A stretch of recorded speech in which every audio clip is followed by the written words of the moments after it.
Hey everybody, it's your girl, Miss Public Info here on Cast and Court TV. Thanks for joining me today. I'm here with the latest and greatest and sometimes hated updates of the most high-profile cases going on around the country. Also here for the commentary, because you know I have commentary every episode.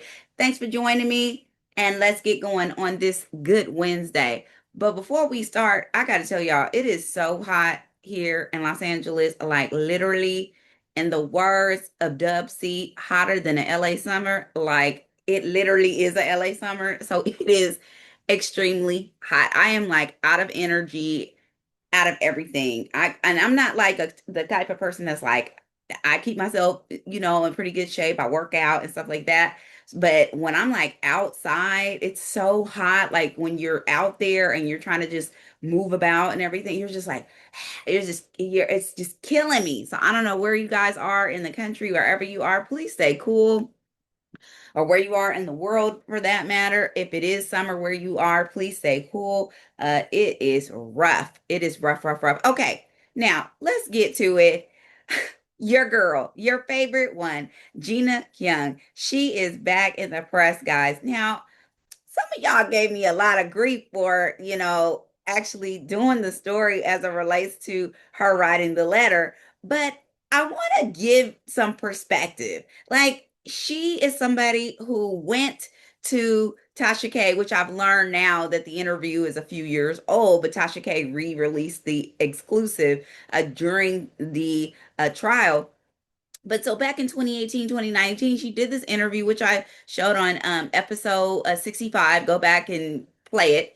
And, she's talking about how he abused her. They were in a 6-year relationship. She talks about multiple instances of him stomping her in her head and him dragging her by her hair through the grass and stomping her in her stomach, trying to basically reduplicate an abortion, if you will, making her get multiple abortions, just all kind of lunacy. And she's crying in the interview, talking about how she loved him and she didn't want to give up the baby because I wanted to keep the baby and da da da da da da da and yada yada yada yada. Let me explain something.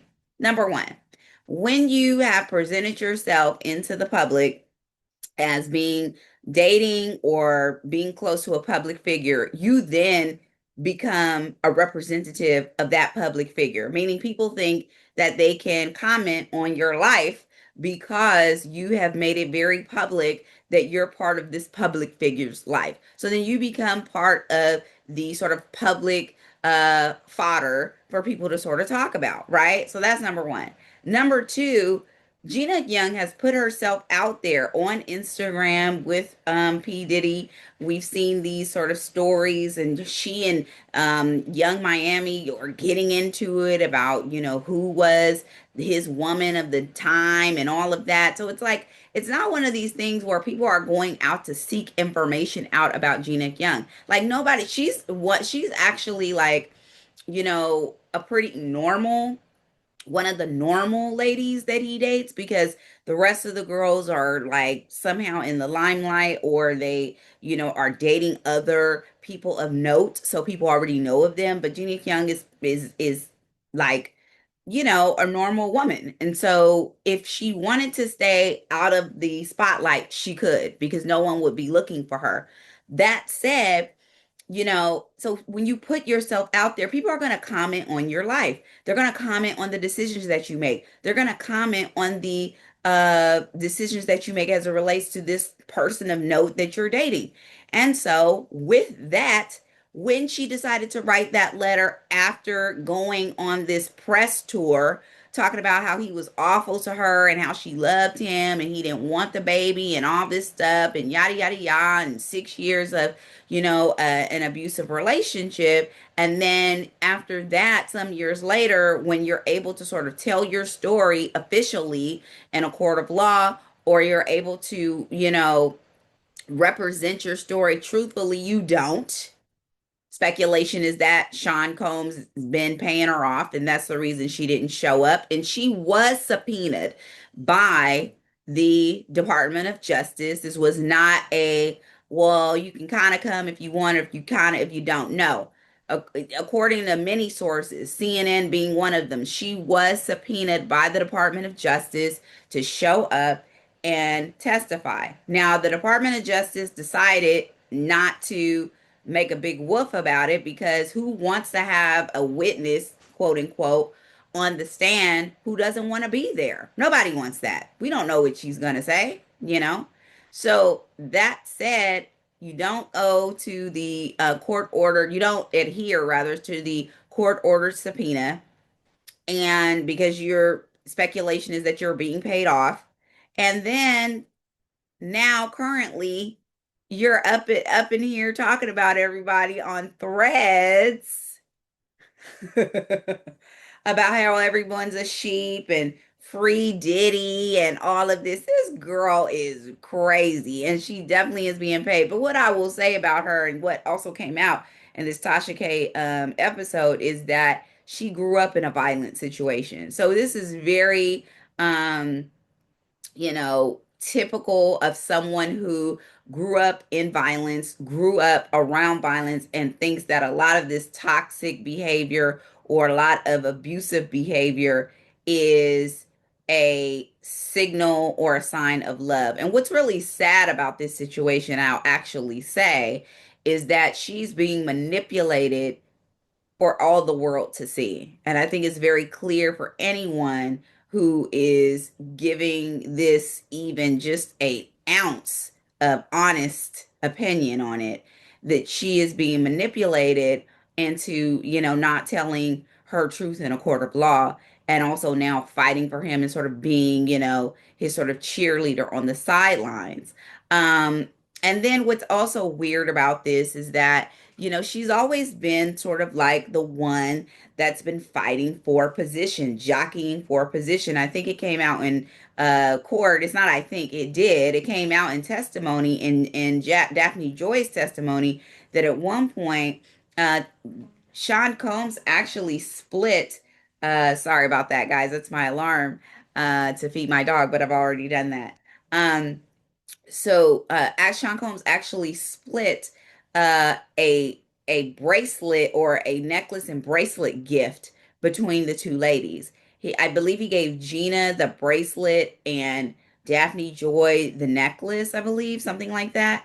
So Gina's always jockeying for position between Diddy's many ladies, whether it's Miami and her getting into it on social media, or it's her and Daphne Joy sharing a necklace gift set from Van Cleef's, or or it's her and Cassie, because she mentions in the Tasha K interview that she was going to get this abortion and they were in Turks and Caicos and Sean Combs kept plying her with liquor. She didn't feel comfortable and he said to her, well, you're going to get the abortion anyway. What does it matter? And then she says that when they get back from Turks and Caicos, that he completely leaves her to go be with Cassie. So she's always fighting for a position. She's the long-suffering one. She says it's very clear to me now that she wants to be the last woman standing. So let's get into this latest craziness that she actually has going on. Um, she is really doing a lot. She's doing a lot, guys. She's doing quite a bit.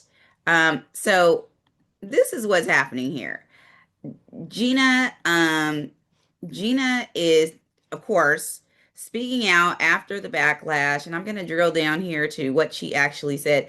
So she writes on Threads, that she says, she says, she says, free Diddy is what she says in her message on Threads. She says, free Diddy. That's what she says. And she's like, you guys, I'm sorry, guys. I'm always getting this sharing thing crazy. Free Diddy, she says on Threads. And then other people sort of, have reaction. And there's 47 comments that is it's backlash. The comments are backlash. And somebody says, is there anything you won't do for money? Someone else says, girl, you need a mental a mental evaluation. I followed you because it's as someone who's gone through what you have. I thought you would have a little more common sense, but it seems something is going on up there. Someone else said, so the next time he puts his hands on you, you better not be complaining.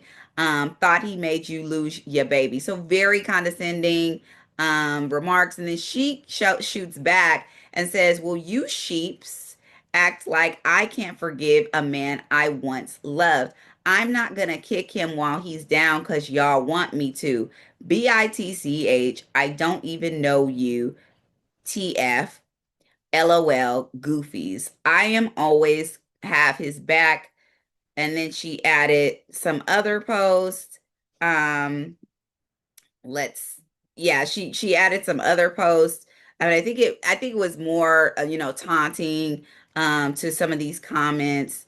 And these comments are brutal. Like y'all really came for her in these comments. Girl, he kicked you while you were down. Literally. I really hope the blinders come off one day.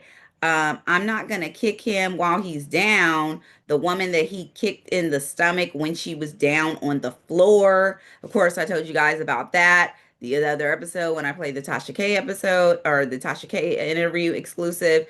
And they go on. He didn't have an issue kicking you in the stomach until you miscarried, but carry on slowpoke. So y'all, I mean, folks are just dragging her into the ground on this. Of course, this was covered by the Shade Room.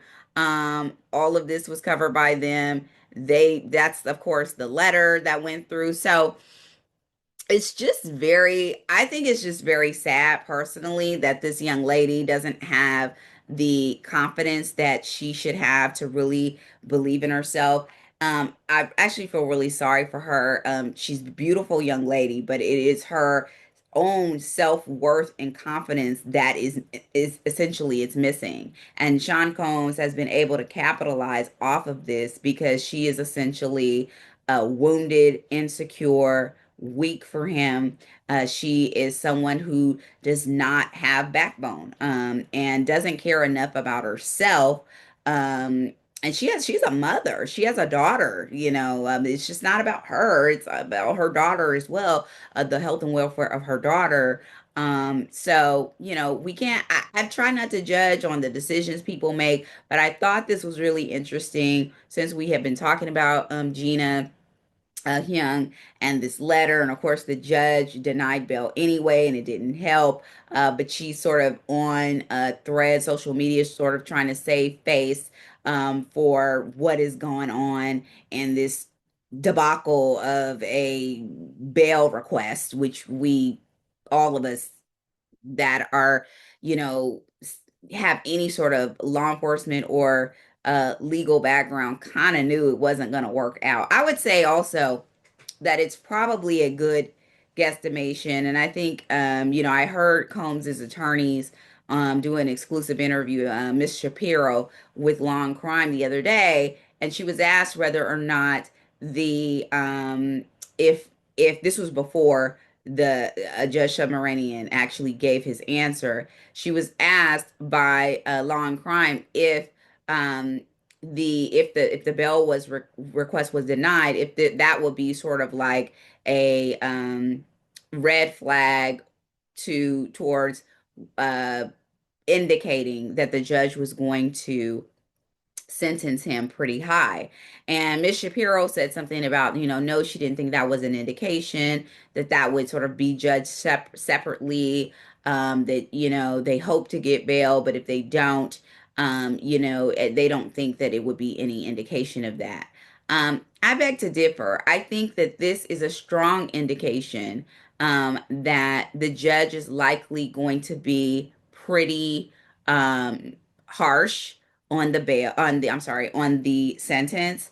The Department of Justice, Jay Clayton, the new lead for that criminal division appointed by Donald Trump, coincidentally, was very clear in the DOJ's 11-page opposition answer to the bail request about how this sentence is no longer on the wavelength or the guidelines of the 4 to 5 years guidelines. That actually, because of the kind of defendant Sean Combs is, in terms of having the propensity for violence, having a history of witness tampering, and things of that nature, and not having shown the burden of proof that he's changed or is changing or is making an attempt to change, and the fact that he's actually a flight risk currently right now, which is one of the reasons Judge Submaranian actually said that he wasn't going to, or cited why he wasn't granting him bail. But those are the reasons the Department of Justice said that they would be seeking a substantially higher sentence, because now we're not talking about, the precedents that has been set with the Mann Act with folks who have, been what we would call a normal defendant under the Mann Act, right? We're talking about someone who has extenuating circumstances. They're violent. They witness tamper. They are a flight risk. There are these reasons why the sentencing guidelines are a lot different. They're a lot steeper than originally sought. So I think between the DOJ actually seeking a higher sentence, and of course we have to see what the Department of Probation says, but also Judge Submaranian sticking to his guns on this bail request, and it's the fourth or fifth one at this point in the totality of the case, of the lifetime of the case. I think Sean Combs is looking at a lengthy sentence, and I think people are going to have high opinion about it being unfair. I think this is sort of probably will be the precipice of his team sort of going after the pardon. They may wait until everything is done to really hit the gas on trying to get President Trump to pardon him. Um, and President Trump has obviously, signaled that this will be difficult to do given Sean Combs's inflammatory remarks about him and his presidency. He said he actually referred to Sean Combs as being half innocent. So those are not good signals either. So I think that it's not going to be good for him for the sentencing. It's not going to look good. But of course, only time will tell. None of us are the judge here. We don't know what Judge Submaranian will do, but based upon his um history with this case, it looks like it might be steep. I actually have been paying attention to sentencing protocol and trends with Judge Submaranian and other cases, and he quite frankly he sticks close to the Department of Justice's uh, of recommendations and the DOJ. So the DOJ comes in a little bit higher, he comes in a little bit lower, but still high on the cases that I've actually sort of looked at, and how he's been sentencing, how his sentencing guidelines, how he adheres to the sentencing guidelines. So it's going to be interesting. I think that also this bail denial is very clear that Judge Submaranian believes that the jury got it wrong. I think that he has his own feelings about the case, and I think he's making it known. So we'll move on from there. But I just thought that was interesting, the whole Gina of it all, and how she's now speaking out. The once timid, shy, laissez-faire, on again, off again girlfriend. Sometimes crying, sometimes, vying for his attention. Girlfriend is on the warpath on Instagram, and she is telling y'all to get back. Okay. All right. So I wanted to talk about something else here as well. Let's put this up for a second. Gina, you'll be up for a minute, but we're not gonna talk about you anymore, honey. Let's talk about this this cop in Houston. There's a lot going on with the cops in Houston right now. Let's just take a listen to this. Look at this. Okay, let's play it again here. Don't stop shaking it. Shake that shit. Don't stop percolating.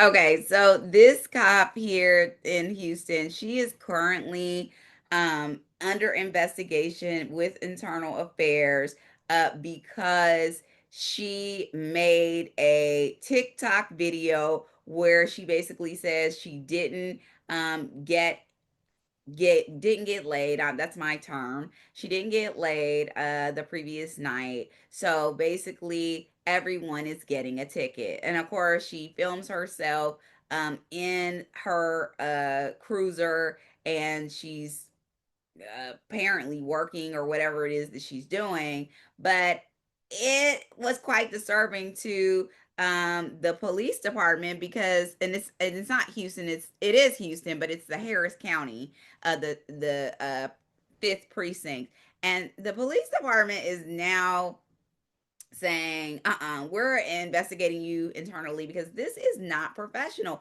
You cannot do this. You cannot just put this sort of content out. You represent us. You represent this police department. This TikTok has been deleted since that time. She's basically just upset because she hasn't gotten any, and she's just frustrated, guys. Listen, should she be doing this? No. Is this going to be a fireable offense? Maybe. I don't know, because this thing has made its way across the internet, and it's quite embarrassing. I could see her not being fired for this, but likely being suspended and put on desk duty for a while, and having to take some sort of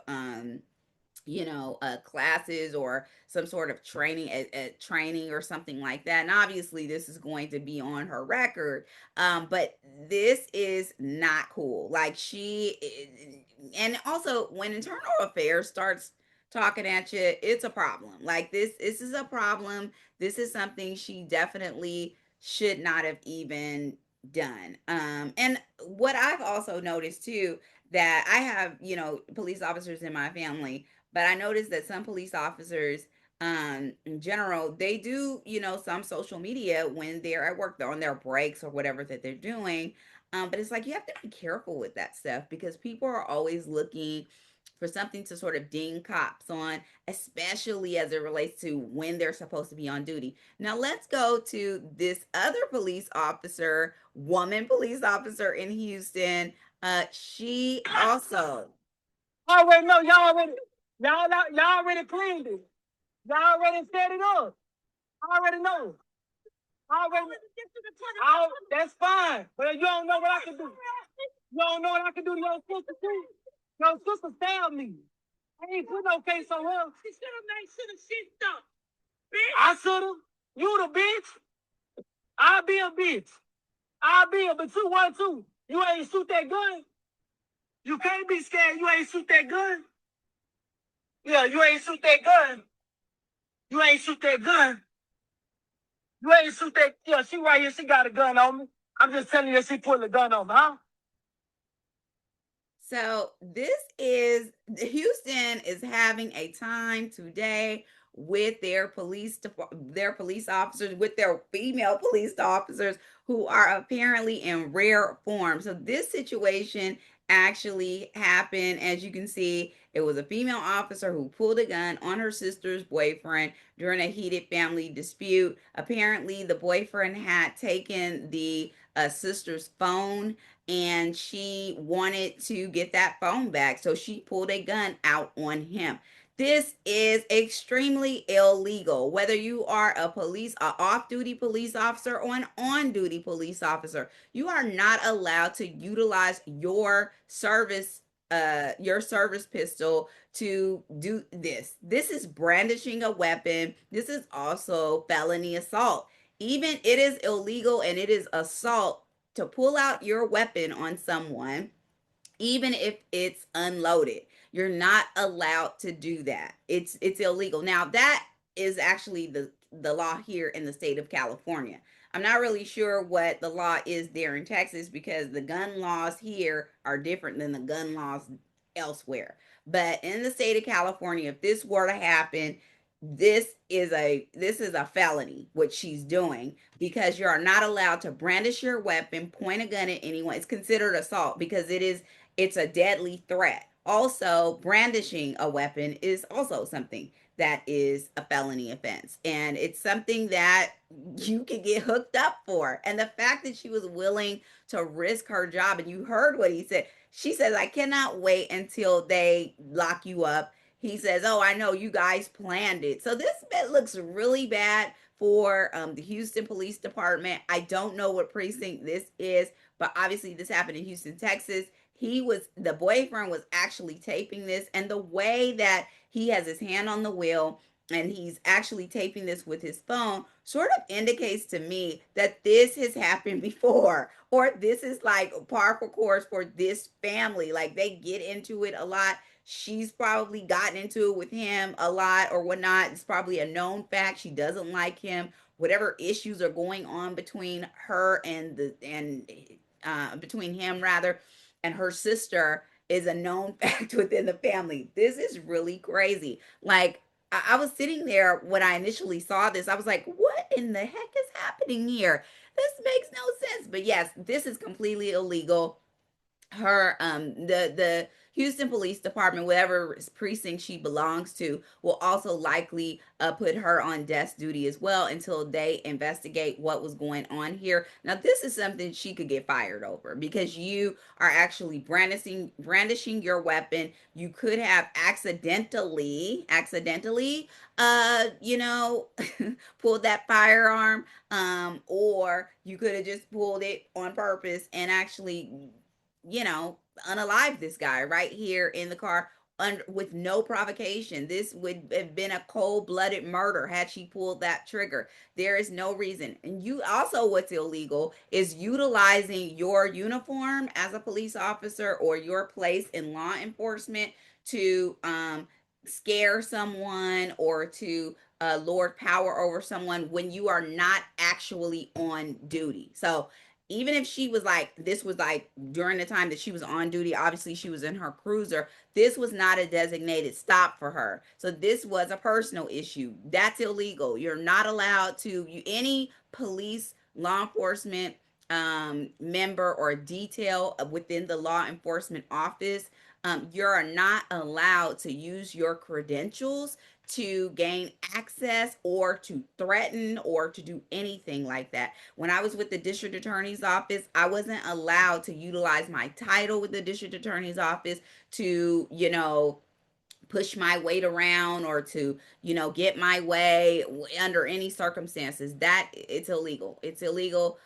You're trying to obviously when you do things like that, you're obviously trying to influence, and you're utilizing your peace officer status to influence, but you're not actually on duty as a peace officer in this moment. And even worse for her, if she was actually on duty, but she may have not been on duty. She may have been, her shift may have been over, but even worse for her if her shift was still, this was in the middle of her shift or something like that. I'm gonna say close to these two incidents with the sexually frustrated lady and this lady here with the Houston Police Department. But I gotta tell you, the Houston Police Department is looking more and more like the Wild Wild West. This is really something. Oh my goodness.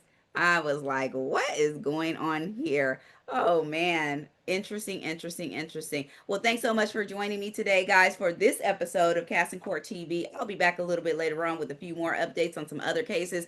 But until then, we'll just stay out of trouble. Definitely stay out of the way of Houston police officers, female police, Houston police officers.